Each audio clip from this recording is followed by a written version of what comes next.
मंडल के पधारे हुए सभी सज्जनों, मीणा साहब इसलिए पधारे हैं कि उपचुनाव होने वाला है और कांग्रेस का वातावरण निर्मित करने की। और मैं मेरे पूर्व साथी विनोद शाह को सॉरी श्रीकांत पंड्या जी का नाम नहीं ले पाया, तो मैं सॉरी क्षमा मांगता हूँ। बच्चूलाल जी, साथियों, चुनाव निरंतर चल रहे हैं। मैंने 87 से कांग्रेस का काम करना शुरू, ना 85 से काम कर रहा हूँ, लेकिन 87 से भाग ले रहा हूँ।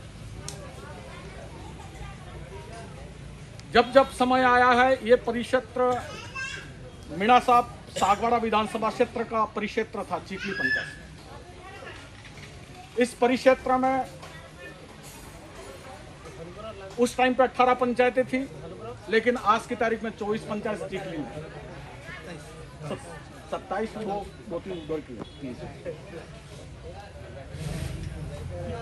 मीणा जी, ये परिक्षेत्र 95% एसटी निवास करते हैं।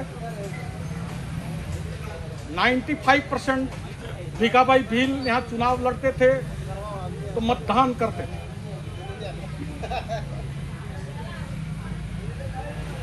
उन्नीस 1977 में भिखाभाई भी यहाँ पे चुनाव हारे थे। यहाँ कमला भील भी चुनाव लड़ी, सुरेंद्र बामणिया भी सागवाड़ा से चुनाव लड़े, ताराचंद जी भी लड़े। 84 में 2008 के बाद में आए शंकरलाल जी चुनाव जीते। 14 में सुशील कटारा, फिर जो उम्मीदवार है आप सब जानते हैं। मीणा जी, इस परिक्षेत्र की क्या भावना है वो अंडर करंट की तरह चल रही है। सत्य बात को मैं कहना कभी कभी दबा नहीं सकता। ब्लॉकों के हमारे अध्यक्ष अच्छा काम कर रहे हैं, मैं ये नहीं कहता हूं, लेकिन हमारा साथी ब्लॉकों का क्यों नहीं जुड़ रहा है, इस पर मैं प्रश्न उठाता हूं।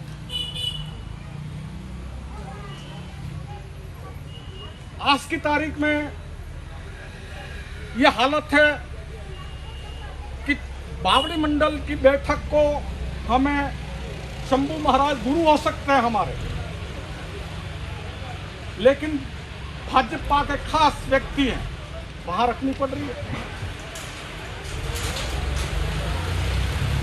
यही हालत दामोर बेल्ट की है।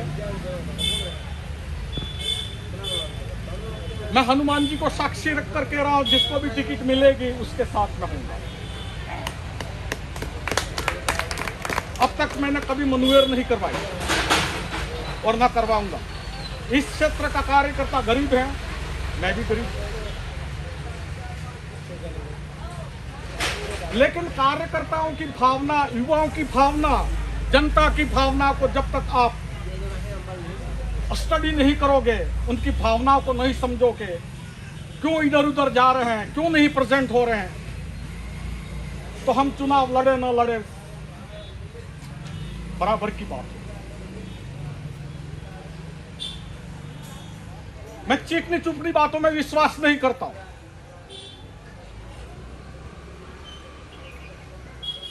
आज डूंगर सारण की बैठक में हम किस स्थिति में थे? अच्छी थी बैठक, कार्यकर्ता थे, कहां से थे? सभी कार्यकर्ताओं को एक क्षेत्र में आना पड़ेगा, जाना पड़ेगा, लेकिन स्थानीय लोग नहीं होंगे, स्थानीय कार्यकर्ता नहीं होंगे, तब तक आपकी जाजम और काम कौन करे? तो इस पर मंथन करना पड़ेगा।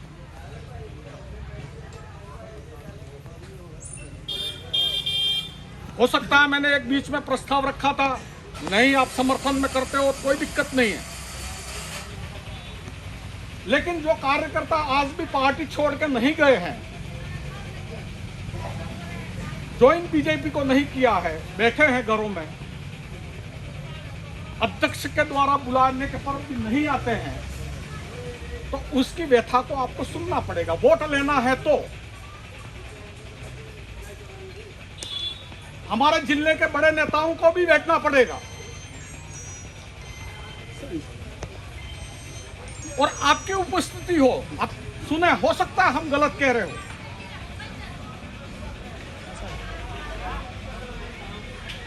बाकी कांग्रेस आज भी जीवित है, कल भी होगी। हमारे युवा साथी क्यों भटके वो भी आप जानते हैं।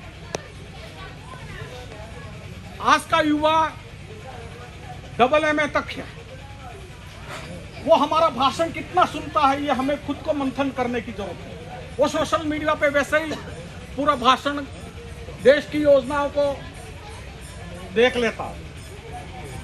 मैं तो बहुत कम पढ़ा लिखा व्यक्ति हूं। आज भारतीय जनता पार्टी की सरकार जब से बनी तब से राजस्थान का हमारा किसान भाई, मजदूर, बहनें, युवा साथी किस हाल में। पुनः मैं एक निवेदन करना चाहूंगा, क्षेत्र की भावना हो सकती है लेकिन क्षेत्र से जीत नहीं सकता, वो मौरी से भी वोट लेना पड़ेगा। इसलिए उस बात पर मैं नहीं जाना चाहूंगा, लेकिन हम लोग यदि धन दौलत को देखेंगे, सक्षम को देखेंगे, तो आप स्वयं देख लीजिए बात।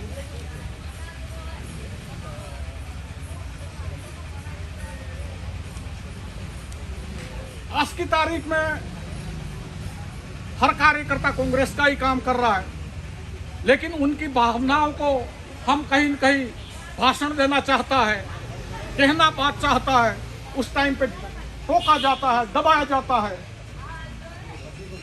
तो वो हमारा युवा आज की तारीख में मतदाता सहन नहीं कर रहा। इसलिए मेरा आपसे आग्रह है, गठबंधन नहीं हो, इसमें कोई दो राय नहीं। आप एकजुट किस तरीके से कर सकते हो पूरी कांग्रेस के, वो आपके पास में दायित्व है और आपको देखना पड़ेगा। मैं मीना साहब व्यक्तिगत किसी की नहीं करता हूं, सत्य बात है, मैं भगोरा जी के साथ में भी 35 साल रहा हूं। 35 साल में मुझे डीसीसी का मेंबर भी दी, दिनेश खोडनिया अध्यक्ष था उस टाइम पे बना। मैं जिला परिषद का सदस्य था, बीमार था, हमारे अध्यक्ष जी आए, मैंने फार्म भरने के लिए ना कहा, भगोरा जी ने कहा मुझे, मैं प्रमुख बन रहा, तेरे को चुनाव लड़ना पड़ेगा। मदन कटारा जी थे, जबरन मुझे फार्म भरवाया। मैंने ना कहा भगोरा जी मेरे पास पैसा नहीं है, बीमार थे, पंड्या जी और कटार जिला प्रमुख जी आए और इन्होंने ये शब्द कहा था कि इस तरीके से तो सो रहोगे तो बुरी तरह से हारोगे, और मैं जिले में हाईएस्ट वोटों से जीता था।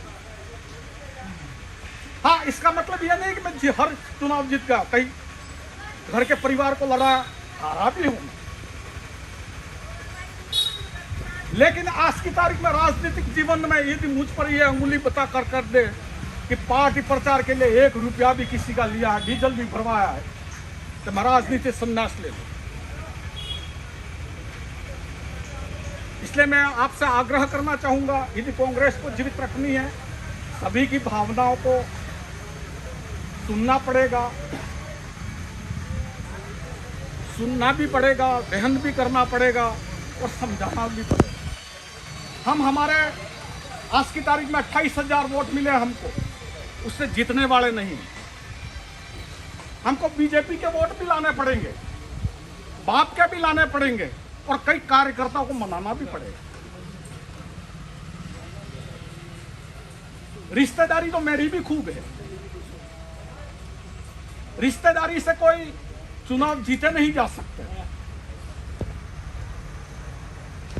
इसलिए मैं इतना ही निवेदन करना चाहूंगा कि आप जिसको भी टिकट दें, बिल्कुल मैं दिल खोल के साथ में हूं, यही बात कहना चाहूँगा, और मैंने कहीं गलत शब्द कह दिया हो तो माफ़ी चाहता हूँ। धन्यवाद।